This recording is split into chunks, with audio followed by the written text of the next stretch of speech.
जी दोस्तों नमस्कार। आप लोग का हार्दिक अभिनंदन है और आपके चैनल टुडे एग्जाम स्टडी विवेक सर के चैनल पे देखिए हम लोग जैसे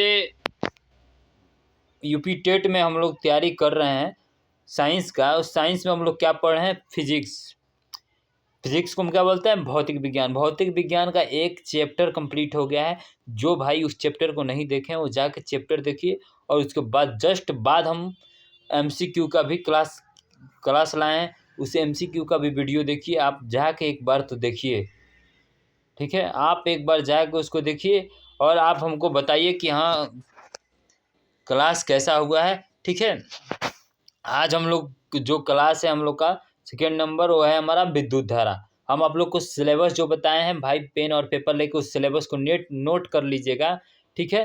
क्योंकि यूपी टेट में यहाँ के अलावा कहीं क्वेश्चन नहीं आने वाला है। जो यहाँ से हम बता दे रहे हैं वो फिक्स है। हम आपको पोथी पत्र नहीं पढ़ाने जा रहे हैं कि पूरा पोथी पत्र जीके जीएस को पढ़ा देंगे, क्योंकि जीके जीएस छोटा नहीं है, ठीक है? तो जीके जीएस छोटा नहीं है तो आप समझ सकते हैं कि हम वही पॉइंट वाला चीज़ देंगे आपको जो आपके एग्जाम पॉइंट ऑफ व्यू से इम्पोर्टेंट होगा, ठीक है? तो देखिए हम विद्युत धारा चैप्टर पढ़ाएंगे। तो जो विद्युत धारा है वो हमारा इलेक्ट्रिक करंट, ठीक है? उसका हम थ्योरी कराने वाले हैं। कल हम आपको एमसीक्यू दे देंगे, ठीक है? और कल हमारे चैनल टुडे एग्जाम स्टडी पे आप ही के लिए, आप जो भाई हमारे हैं, जो हमारे दोस्त हमारे मित्र हैं, उन लोग के लिए पॉलिटी का महा मैराथन आएगा। वो भी कौन सा आएगा? एमसीक्यू। तो आप लोग देखना ना भूलें। कल शाम 7 बजे आप लोग के पास आएगा वो वीडियो। कल के लिए आप लोग रेडी रहिएगा और अपनी कुर्सी की पेटी बांध लीजिएगा भाई, क्योंकि अब यहाँ पे इस चैनल पे तहलका मचने वाला है। यूपी टेट वाले भाई, यूपी वाले भाई, आप लोग के लिए तहलका मचने वाला है। आप लोग इस चैनल को सब्सक्राइब कर लीजिए अगर नहीं किए हैं तो, ठीक है?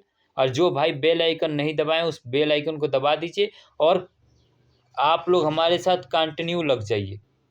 अगर हम आपके मेहनत से नहीं पीछे हट रहे हैं तो आप भी मेहनत करने से पीछे मत हटिए। एक बार यूपी टेट क्लियर हो जाएगा तो ये आपका एग्ज़ाम नहीं, ये आपको नौकरी मिलने वाला नहीं है कि आप नौकरी मिल जाएगा। यूपी टेट क्लियर कर लीजिएगा तो हाँ आपका बेस मजबूत हो जाएगा। आप किसी भी टीचर एग्ज़ाम के लिए यूपी में जो टीचर एग्ज़ाम आता है उसको फॉर्म फिल कर सकते हैं, ठीक है? तो आइए हम लोग देखते हैं जो विद्युत धारा में जो है हमको क्या पढ़ना है? विद्युत धारा की परिभाषा। तो जो विद्युत धारा की परिभाषा है वो क्या है? किसी चालक, ठीक है? किसी चालक में आवेश चार्ज के प्रवाह को विद्युत धारा कहते हैं।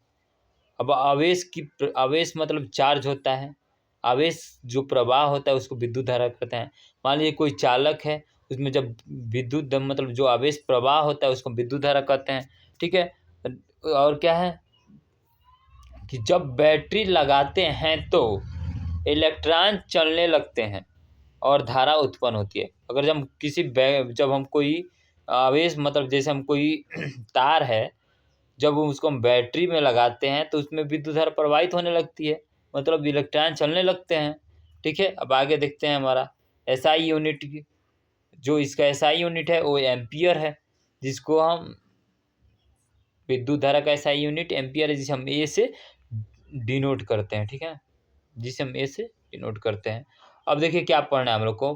पढ़ना है अमीटर, ठीक है? जो मापन यंत्र है इसमें का वो हमारा है अमीटर, जिससे हम क्या बोलते हैं? अमीटर। अब देखिए क्या करना है? आवेश इलेक्ट्रिक चार्ज। अब जो हमारा विद्युत धारा है उसका जो मापन यंत्र में जिससे हम माप सकते हैं वो है अमीटर। हम अमीटर से विद्युत धारा के प्रवाह को माप सकते हैं, ठीक है? अब भाई हम आगे देखते हैं जो सेकेंड है आवेश, जिसे हम बोलते हैं इलेक्ट्रिक चार्ज। पदार्थ का वह गुण जिसके कारण विद्युत प्रवाह दिखता है उसे हम आवेश कहते हैं। आवेश दो तरह का होता है, एक होता है पॉजिटिव, एक होता है निगेटिव। आप बैटरी देखे होंगे भाई, ये बैटरी है मान लीजिए, यहाँ पे लगा होता है पुराने ज़माने में, अभी भी बैटरी आ रहा है। जैसे हमारा देख लीजिए कि इन्वर्टर का बैटरी है, यहाँ पर हमारा जो प्लस लगा होता है यहाँ पर माइनस। जो प्लस लगा रहता है उसमें हम रेड, देखिए जो हमारा प्लस लगा रहता है इसमें रेड वायर जाता है, जो हमारा माइनस लगा रहता है उसमें हमारा ब्लू वायर जाता है, ठीक है? तो जो हमारा इलेक्ट्रॉन है जो हमारा इलेक्ट्रॉन है वो निगेटिव चार्ज देता है, और जो हमारा प्रोटॉन है वो पॉजिटिव चार्ज देता है। ठीक है, तो इलेक्ट्रॉन हमारा निगेटिव चार्ज देता है और प्रोटॉन हमारा पॉजिटिव चार्ज देता है। तो जहाँ यहाँ पर हमारा क्या हो जाएगा, प्रोटॉन हो जाएगा, यहाँ पर हमारा इलेक्ट्रॉन हो जाएगा।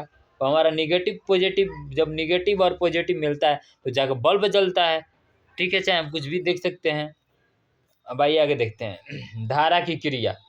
जो धारा की दिशा होती है उसको हमको जानना है। तो जो हमारा विद्युत धारा की जो दिशा होती है परागत दिशा होती है, वो पॉजिटिव से निगेटिव की ओर। धारा हमेशा कैसे बहती है, प्लस से माइनस की ओर जाती है। ठीक है भाई, जो वास्तविक दिशा होती है इलेक्ट्रॉन फ्लो, वो निगेटिव से पॉजिटिव की तरह होती है। जो अगर देखिए परंपरागत अगर धारा बहता है, जैसे मान लीजिए एक लाइन में लगा हुआ है, तो हमारा क्या हो जाएगा, वो प्लस से माइनस की ओर जाएगा। और जो वास्तविक दिशा में भेजना है तो हमारा पॉजिटिव से निगेटिव है, जो हमारा निगेटिव से पॉजिटिव की तरफ जाएगा, मतलब हमारा इलेक्ट्रॉन प्रोटॉन की ओर जाएगा। मान लीजिए जैसे देखिए क्या है, आप नहीं समझ रहे, समझा रहे हैं, ध्यान से सुनिएगा कि जो हमारा जो वास्तविक दिशा है उसमें हमारा जो निगेटिव होता है, जैसे मान लीजिए बैटरी है, इसमें हमारा निगेटिव यहाँ होता है, पॉजिटिव यहाँ होता है। तो जो वास्तविक और दिशा में अगर धारा मतलब धारा की बहना हो, तो जो हमारा वास्तविक दिशा होती है वो होती है निगेटिव से पॉजिटिव की तरफ। ठीक है ना। आज जो परंपरागत यूज किया जा रहा है वो हमारा कैसे किया जा रहा है, प्लस से माइनस की ओर। ठीक है ना भाई, तब ध्यान देंगे आप, जैसे कि आप समझ गए होंगे जो मैं बताया हूँ। ठीक है, आइए आगे देखते हैं कि विभव विभव पोटेंशियल और विभवांतर पोटेंशियल डिफरेंस। विभव और विभवांतर क्या है, अब उसके बारे में हम जानेंगे। देखिए विभव क्या होता है, किसी बिंदु पर प्रति इकाई आवेश पर ऊर्जा को विभव कहते हैं। मान लीजिए कोई बिंदु है, उस पर कई इकाई, मतलब एक एक इकाई पर जो आवेश की ऊर्जा होता है उसको हम विभव बोलते हैं। अब विभवांतर क्या होता है कि दो बिंदुओं के बीच ऊर्जा के अंतर को हम विभवांतर बोलते हैं। जैसे क्या हो जाएगा, इसका यूनिट हो जाएगा वोल्ट, और ठीक है, और इसका जो मापन यंत्र हो जाएगा वो वोल्ट मीटर हो जाएगा। ठीक है, अब आइए आगे देखते हैं ओम्स लॉ क्या होता है।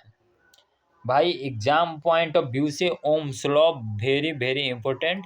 और ये सोचिएगा कि यूपीएसआई में, यूपीएसआई हो गया या यूपी पुलिस हो गया, चाहे यूपी टेट हो गया, यूपी के किसी भी एग्जाम में ओम्स लॉ में से एक क्वेश्चन जरूर पूछता है। ये वरदान है भाई यूपी के लिए कि ओम्स लॉ में से एक क्वेश्चन जरूर आएगा। ओम्स लॉ में से एक किसी ना किसी तरफ से घुमा के एक क्वेश्चन जरूर दे देता है। तो ओम्स लॉ क्या होता है, आइए समझते हैं। किसी चालक में तापमान स्थिर रहने पर धारा विभवांतर के व्युत्क्रमानुपाती होता है। ठीक है, इसका मतलब क्या होता है, जितना ज़्यादा वोल्टेज उतनी ज़्यादा करंट। ठीक है, हम जितने ज़्यादा वोल्टेज देंगे उतना ही ज़्यादा हमको करंट लगेगा ना। मान लीजिए अगर क्या वोल्टेज हमारा कम है हमारे घर में, अगर हम किसी तार को छू रहे हैं तो करंट, मतलब जो करंट प्रवाहित, जो धारा प्रवाहित होगा वो कम फ्लो होगा। ठीक है, तब आइए आगे देखते हैं जो प्रतिरोध क्या है। तो प्रतिरोध के बारे में देखेंगे। रेसिस्टेंस, किसी चालक का वह गुण जो धारा के प्रवाह का विरोध करता है उसको हम ओम बोलते हैं। जिसको धारा का प्रवाह का विरोध करता है उसको हम प्रतिरोध बोलते हैं। ठीक है, उसको हम क्या बोलते हैं, प्रतिरोध बोलते हैं भाई, रेसिस्टेंस। ठीक है, मान लीजिए नहीं आप समझे, देखिए क्या है प्रतिरोध, क्या है, किसी चालक का वह गुण जो धारा के प्रवाह का विरोध करता है। मान लीजिए कोई चालक है जो उसका गुण है, कोई धारा, मतलब जो धारा प्रवाहित हो रही है उसका विरोध करता है, उसको हम क्या बोलते हैं, प्रतिरोध। इसका यूनिट क्या होता है, ओम होता है। ठीक है, कि और ये देखिए प्रतिरोध किन चीज़ों पर निर्भर करता है उसके बारे में देखेंगे कि जो प्रतिरोध है किन चीज़ों पर निर्भर करता है। जो प्रतिरोध है वो हमारा लंबाई, लेंथ, रेजिस्टेंस, एरिया, ठीक है ना, लेंथ और एरिया दोनों पर निर्भर करता है। एग्जाम में पूछा जाता है कि जो प्रतिरोध है वो किन चीज़ों पे निर्भर करता है, लंबाई क्षेत्रफल, या लंबाई चौड़ाई, या लंबाई मीटर। तो लंबाई क्षेत्रफल पे आप टिक मार के आ जाइएगा भाई। और जो उसके पदार्थ का प्रकार होता है तापमान होता है। ठीक है, अब आइए आगे देखते हैं। प्रतिरोधकता, रेसिस्टिविटी, रेसेंसिटिविटी, रेसेंसिटिविटी। देखिए, यह पदार्थ का वह गुण है जो मटेरियल प्रॉपर्टी, मतलब यह पदार्थ का वह गुण है जो हर पदार्थ की अलग रेसिस्टिविटी देता है। रेस्टिविटी होती है, आप नहीं समझे, देखिए क्या है। पदार्थ का वह गुण जो हर पदार्थ को अलग अलग प्रतिरोधकता होती है। मान लीजिए जो पदार्थ का गुण है, तो ऐसा नहीं है कि सभी पदार्थ का गुण एक ही है। जो हर पदार्थ, मतलब जो भी पदार्थ है उसका अलग अलग प्रतिरोधकता है। मतलब कोई भी प्रतिरोधकता एक नहीं है, सबका प्रतिरोधकता अलग अलग है। ठीक है, इसका भी यूनिट क्या होता है, ओम मीटर होता है। ठीक है ना। और इसमें क्या होता है, विद्युत शक्ति, इलेक्ट्रिक पावर होता है। जो ऊर्जा का उपयोग की दर, विद्युत ऊर्जा का उपयोग का दर होता है। अब इसका यूनिट क्या होता है, वाट होता है। ठीक है, आइए आगे देखते हैं हम क्या देखना है। अब देखिए, जो हमारा प्रतिरोधकता है उसमें उदाहरण में क्या है, जैसे बल्ब हो गया, हीटर हो गया, पंखा हो गया। ठीक है, अब विद्युत ऊर्जा हम देखेंगे। इलेक्ट्रिक एनर्जी क्या होता है, इलेक्ट्रिक एनर्जी हम देखेंगे, किसी उपकरण द्वारा उपयोग की गई ऊर्जा हमारी विद्युत ऊर्जा है। मान लीजिए कोई उपकरण है, उसके द्वारा उपयोग की गई ऊर्जा हमारा क्या है, इलेक्ट्रिक एनर्जी है। जैसे उसका मात्रक क्या होता है, जूल होता है या किलो वाट घंटा होता है। ठीक है, अब एक यूनिट बराबर कितना होता है, एक यूनिट बराबर 1 किलो घंटा होता है। देखिए, अब जो इसका सीरीज संयोजन देखेंगे, जो प्रतिरोधकता का सीरीज संयोजन है उस पर फोकस करेंगे, क्योंकि कई बार एग्जाम में आता है। ठीक है ना। अब सीरीज कनेक्शन क्या है, कि जो सभी प्रतिरोध एक लाइन में जुड़े होते हैं उसकी विशेषता क्या है, करंट समान देगा, वोल्टेज अलग अलग देगा और टोटल रेसिस्टेंस बढ़ता है। जैसे हमारा हीटर हो गया, फ्यूज हो गया। हीटर में क्या होता है, करंट समान आएगा लेकिन वोल्टेज अप डाउन होता रहता है और रेसिस्टेंस बढ़ता रहता है, उसको जो जलता है वो बढ़ता रहता है। तो फ्यूज भी वही हाल है, फ्यूज का भी। ठीक है, अब देखिए क्या दिया है, पैरेलल संयोजन। पैरेलल संयोजन क्या है, कि पैरेलल कनेक्शन। ठीक है, पैरेलल कनेक्शन, पैरेलल कनेक्शन, सभी प्रतिरोध अलग अलग ब्रांच से जुड़े होते हैं। मान लीजिए जो हम तार लगाए हैं वो अलग अलग, मतलब अलग अलग प्लग या अलग अलग मोड पे जुड़े हैं। ठीक है, चाहे अलग अलग बटन से जुड़े हैं, चाहे अलग अलग स्विच से जुड़े हुए हैं। ठीक है, उसको हम पैरेलल संयोजन कहते हैं। और देखिए इसकी जो विशेषता होती है, इसकी विशेषता क्या है, कि वोल्टेज इसमें समान होता है, करंट अलग अलग होता है, रेसिस्टेंस कम होता है। अब आप लोग को ध्यान से सुनना है क्या इसमें है। देखिए, अगर पैरेलल संयोजन पूछेगा कि पैरेलल संयोजन की विशेषता क्या होती है, तो एग्जाम में दिया रहता है कि समान, और जो वोल्टेज है वो समान रहता है, करंट अलग अलग होता है, टोटल रेसिस्टेंस कम होता है। ठीक है, और पैरेलल संयोजन है। और हमारा जो श्रेणी संयोजन है, श्रेणी संयोजन में क्या होता है, करंट समान होता है, वोल्टेज अलग अलग होता है, रेसिस्टेंस बढ़ता है। श्रेणी संयोजन में क्या है, करंट समान होता है, जो करंट है वो समान होता है, जो करंट हमारा है वो समान होगा और वोल्टेज अलग अलग होगा और रेसिस्टेंस बढ़ता है। और हमारा जो पैरेलल संयोजन है उसमें हमारा वोल्टेज समान होगा, करंट अलग अलग होगा, रेसिस्टेंस कम होगा। अब देखिए क्या होता है, सीरीज संयोजन में क्या होगा, कि जो देखिए सीरीज संयोजन में वोल्टेज क्या होगा, कि अलग अलग होगा, करंट क्या होगा, समान होगा, और रेसिस्टेंस क्या है, बढ़ता है। ठीक है, और हमारा इसमें पैरेलल संयोजन में वोल्टेज समान है, करंट अलग अलग है और रेसिस्टेंस कम है, मतलब दोनों का विपरीत। अगर आप वोल्टेज समान है तो उसमें वोल्टेज अलग अलग होगा, और करंट अलग अलग है तो करंट समान होगा, उसमें रेसिस्टेंस कम है तो रेसिस्टेंस उसमें बढ़ता है। तो जिसमें देखिए पैरेलल संयोजन में घर की वायरिंग की जाती है। ठीक है, पैरेलल संयोजन में घर की वायरिंग की जाती है, और जो हमारा श्रेणी संयोजन में हीटर फ्यूज होता है, जैसे हीटर हीटर हो गया, फ्यूज हो गया, ये सब होता है हमारा श्रेणी संयोजन। ठीक है, अभी हीटिंग प्रभाव क्या होता है, हीटिंग प्रभाव में देखेंगे, जब धारा बहती है तो कंडक्टर गर्म हो जाता है। अब कारण क्या है कि इलेक्ट्रॉनों की टक्कर ऊर्जा हीट में बदल देती है, जो ठीक है। जब धारा बहती है तो कंडक्टर गर्म हो जाता है, तो जो उसमें इलेक्ट्रॉन गति करता है, तो जो इलेक्ट्रॉन आपस में टकराता है वो ऊर्जा को हीट में बदल देता है। इससे हमारा हीटिंग प्रभाव बढ़ जाता है। जैसे हो गया इलेक्ट्रॉन आयरन हो गया, हीटर हो गया, फ्यूज हो गया, ठीक है। अब कोई भी देखिए एग्जाम में क्वेश्चन कैसे बनता है भाई, एग्जाम में क्वेश्चन कैसे बनता है आप लोग दिमाग ध्यान लगा के सुनिएगा। देखिए इसमें क्या क्वेश्चन बनेगा कि जो हमारा हीटर है उसमें जो हीटिंग प्रभाव प्रभाव होता है वो कैसे, मतलब हमारा जो हीटर है वो, देखिए जो हमारा हीटर है उसमें जो हीटिंग प्रभाव होता है वो किन कारणों के द्वारा होता है। इलेक्ट्रॉन की टक्कर या प्रोटॉन की टक्कर, या इलेक्ट्रॉन प्रोटॉन दोनों की टक्कर, या इनमें से कोई नहीं, तो हमारा इलेक्ट्रॉन की टक्कर से होता है।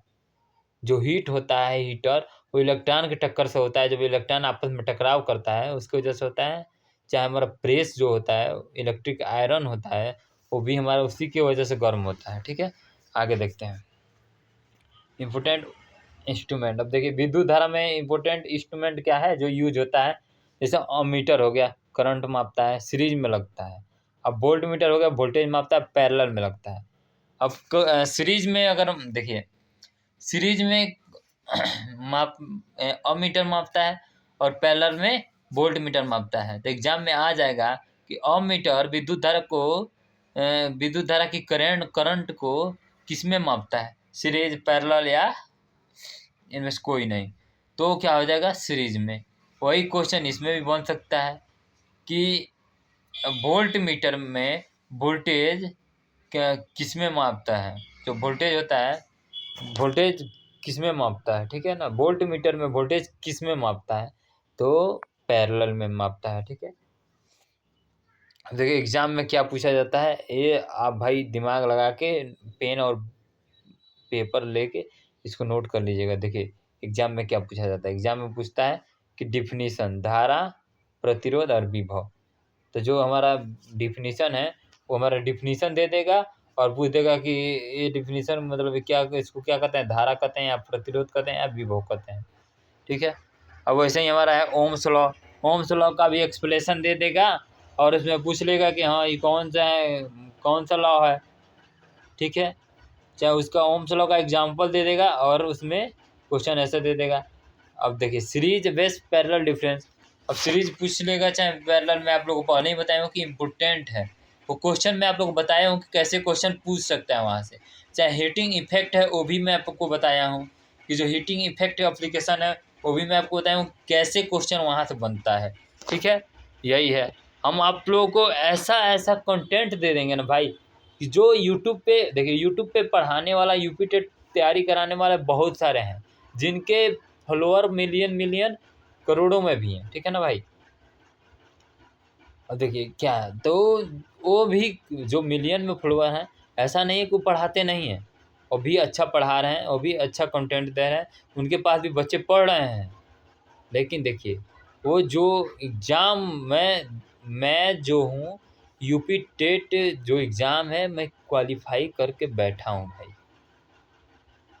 एग्ज़ाम जो क्वालिफाई करके बैठा हूँ मैं, अभी जो बिहार दरोगा का एग्ज़ाम था 1275 वाला उसको भी क्लियर करके मैं यहाँ पे नौकरी छोड़ के और पढ़ाने ट्यूशन, मतलब आप लोग की सेवा में हाजिर हूँ।